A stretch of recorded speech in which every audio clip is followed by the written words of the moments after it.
hello friends welcome back to the channel नोंथांमोनखौ बयखौबो बड' जब निउसनाव बरायनाय जाबाय आरो बे मोनसे गोदान भिडिअ नोंथांमोनखौ बयखौबो बरायनाय जाबाय जोंहा नेशनेल हेल्थ मिशननिफ्राय जोंहा साख्रि ओंखारना फैदों बे नेशनेल हेल्थ मिशन आसाम जोंहा बेनिफ्राय साख्रि ओंखारना फैदों बे साख्रिनि गासैबो डिटेल्सखौ नोंथांमोना बे भिडिअनि गेजेरजों मोननो हाजोबगोन बेनिखायनो नोंथांमोना भिडिअखौ मोजाङै जोबजासिम फरायनायबानो जाबाय आं मोनसेल' रिक्वेस्ट खालामो नोंथांमोननिसिम नोंथांमोना सोरबाफोर आंनि चेनेलाव सोरबाफोर गोदानै फैदोंबा अननानै चेनेलखौ साबस्क्राइब खालाम आरो लोगोसे बेल आइकनखौ दाबायना लाबानो जाबाय सानफ्रामबो नोंथांमोना साख्रिनि आपडेटखौ मोनबाय थानो थाखाय बेनो जाबाय फुल फर्मआ जोंहा नेशनेल हेल्थ मिशन होनना बुङो सर्ट फर्मआव बेखौ NHM बो होननानै बुङो लोगोफोर जोंहा बेखौ होनदों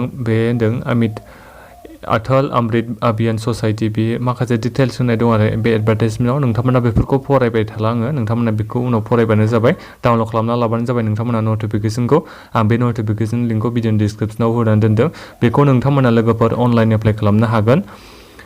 बेहा जोंहा एप्लिकेशन प्रसेसआ जाहैबाय अनलाइन जोंहा बेहाय माखासे नेम अफ द पजिशन होदों जा माखासे पस्टनि नामा जाहैबाय आरोग्य मित्रानो ARM होननानै बुङो बेखौ सर्ट फर्मआव ओमफ्राय प्रधान मन्त्रि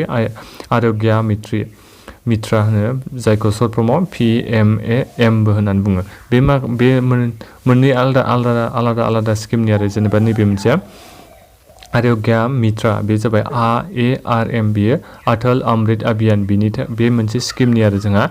बे स्किमनि जोहै गासै जा टटेल पस्टआ दङ नाम्बार अफ पस्टआ 60 दङ ओमफ्राय नैबे प्रधान मन्त्रि आरोग्य मित्रा PMAM बेखौ जा मानि स्किमाव दङ बियो प्रधान मन्त्रि जान आरोग्य योजना बे योजनानि बागै योजनानि जोहै नोंथांमोना माने बे माबाखौ मोनदों आरो जेनेबा पस्टनि नामा फैदों जोंहा गासै पस्टआ दङनो 369 जोंहा बिनि थाखाय पस्टआ दङनो बे एलिजिबिलिटि क्राइटेरियाखौ आं नोंथांमोननो खोन्थानोसै बे नोंथांमोना पस्टनि नामफोरखौ नायबानो जाबाय एसे आरोग्य मित्रा होनो मोननैबा आलादा नाम बेलेग स्किमनि बागै फैदों बे बेलेग स्किमनि ओमफ्राय पस्टआबो होनाय दङ नोंथांमोना बेखौ मोजाङै नायफैनो हागोन आं बिनि लिंकखौ भिडिअनि डिसक्रिप्शनाव होदों नोंथांमोना नटिफिकेशनखौ डाउनलड खालामनो हागोन एलिजिबिलिटि क्राइटेरिया जाहैबाय नोंथांमोना अनलाइन खालामनो थाखाय नैबे अफिसियेल वेबसाइटआव थांनांगोन ना बे अफिसियेल वेबसाइट लिंकखौ आं होनानै दोनदों लोगोफोर भिडिअनि डिसक्रिप्शनाव नोंथांमोना सिन्था खालामना नोंथांमोना भिडिअनि डिसक्रिप्शनाव चेक खालामबानो जाबाय जों बे एलिजिबिलिटि क्राइटेरिया जाहैबाय नै नोंथांमोननिया मा जानांगोन ना हायार सेकेन्डारि पास जानांगोन नोंथांमोना क्लास 12 पास जानाय जानांगोन ना बेबो नोंथांमोना साइन्स स्ट्रिम लानाय जानांगोन नोंथांमोना जुदि साइन्स स्ट्रिम लानायबा नोंथांमोना हायार सेकेन्डारि पास जाबाय बे साख्रिनि थाखाय एप्लाइ खालामनो हागोन नोंथांमोननि ओमफ्राय बैसो जानांगोन ना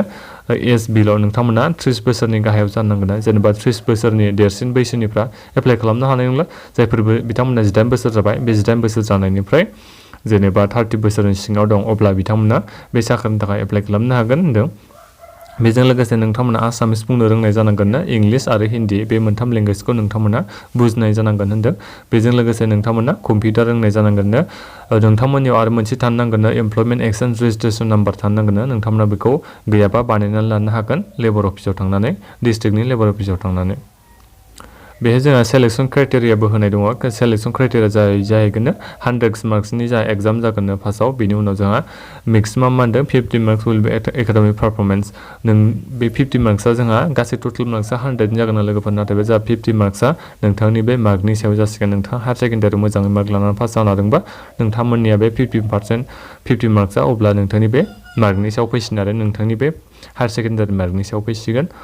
बे होनाय दंबावो लोगोफोर मारै पास जानांगोन जेनेबा हायार सेकेन्डारिनिफ्राय HSLC बेखौ साइन्स लानानै पास जानाया नोंथांमोना एप्लाइ खालामनो हागोन जायफोर बिथांमोना 70%नि बारा पार्सेन्ट लाना मोननो हादों बिथांमोननि थाखाय गासै टटेल पस्टआ 10 दङनो ओमफ्राय 50%निफ्राय 69.90% मोननाय बिथांमोननि थाखाय 20टा पस्ट दङनो ओमफ्राय आरो बेहाय होनदों 35%निफ्राय 49.90%फोरनि थाखाय मा होनो 10 जन दङ आरो जोंहा गासै पस्टआ बेखौनो बे होनाय दंबावो लोगोफोर नोंथांमोना बेखौ नायबानो जाबाय बे मार्कसो होनदों लोगोफोर मार्कससो होनदोंमोन आं बे पस्टखौ सोंफ्लांबाय बे जोंहा मार्कनि खोथाखौसो होनदों बे होनदों जोंहा बे माखासे इन्टारभिउ हरदों जेनेबा मार्क्सखौथ' 50 मार्क्सनि एग्जामाथ' जागोन होनखाबाय बेजों लोगोसे नोंथांमोनखौ मा लागोन ना इन्टारभिउ लानाय जागोन 50 मार्क्सआ नोंथांमोननि माबानिफ्राय फैसिगोन रिटेन एग्जामनिफ्राय ओमफ्राय 50 मार्क्सआ आरो नोंथांमोननि बे हायार सेकेन्डारि मार्कनिफ्राय नोंथांमोननि बे 50 मार्क्सआ फैगोन बेनि उनाव नोंथांमोनखौ पार्सनेल इन्टारभिउ लानाय जागोन अनलाइनाव जोंहा नोंथांमोना होनांगोन 30 रुपिस नोंथांमोना माने बेहाय ओरै होनदों आरो जेनेबा नोंथांमोना सेलारिखौ मोननो हागोन 20,000 पार मान्थ मास मोनसेयाव नोंथांमोना सेलारिखौ 20,000 मोननो हागोन ओमफ्राय बेखौनो होनाय दं आरो जेनेबा सेलारिया पार मान्थ नोंथांमोना 20,000 मोननो हागोन होनना बे होनाय दङ बेजों लोगोसे बे माखासे डिटेल्स होनाय दंबावो नोंथांमोना बे माखासे डिटेल्सखौ मोजाङै नायबानो जाबाय पस्टिं लकेसना बहा जागोन बेखौ होनाय दंबावो जोंहा बहा पस्ट जागोन एक्रस इन्डिया गासिबो अल इन्डियायावनो जोंहा बे पस्टिंनि लकेसना जागोन आरो साख्रिया गुबुन गुबुन लकेसनाव जाहैजोबगोन होनदों आरो जोंहा बेहाय होनदों 10 सेप्टेम्बरनिफ्राय जोंहा अनलाइन एप्लाइ सोलिगोन लोगोफोर बे 10 सेप्टेम्बरनिफ्राय सोलिनानै जोंहा लास्ट डेटआ जाहैबाय 23 सेप्टेम्बर नोंथांमोना एप्लाइ खालामबानो जाबाय 10 सेप्टेम्बर बेनिफ्राय जोंहा मालानिसिमनो लास्ट डेटआ 23 सेप्टेम्बरसिम जा लास्ट डेट नोंथांमोना एप्लाइ खालामबानो जाबाय 23 सेप्टेम्बरनि सिगां एप्लाइ खालामनो थाखाय नोंथांमोना बे अफिसियेल वेबसाइटआव थांबानो जाबाय आं एप्लाइ अनलाइन लिंकखौ होनानै दोनखादों लोगोफोर नोंथांमोना भिडिअ डिसक्रिपसनाव चेक खालामबानो जाबाय अनलाइन एप्लाइ लिंकखौ आरो अफिसियेल वेबसाइट लिंकखौबो आं होनानै दोनखादों उनाव नोंथांमोना भिडिअ डिसक्रिपसनाव चेक खालामबानो जाबाय आरो गिबियाव नोंथांमोना बे नटिफिकेसनखौ डाउनलड खालामना नायबानो जाबाय बे गासैबो डिटेल्स होनाय दङ नोंथांमोना बे गासैबो डिटेल्सखौ मोजां नायनानै एप्लाइ अनलाइन थांनानै एप्लाइ अनलाइन खालामबानो जाबाय बेनोमोन लोगोफोर जोंहा बे नेशनेल हेल्थ मिशन आसाम बेनिफ्राय जा साख्रिया फैनाया नोंथांमोना भिडिअखौ मोजां मोनदों जानांगौ भिडिअखौ मोजां मोनदोंबा लाइक खालामदो आरो चेनेलाव गोदानै फैदोंबा नोंथांमोना अननानै चेनेलखौ साबस्क्राइब खालामबानो जाबाय सानफ्रामबो नोंथांमोना साख्रिनि आपडेटखौ मोनबाय थानो हागोन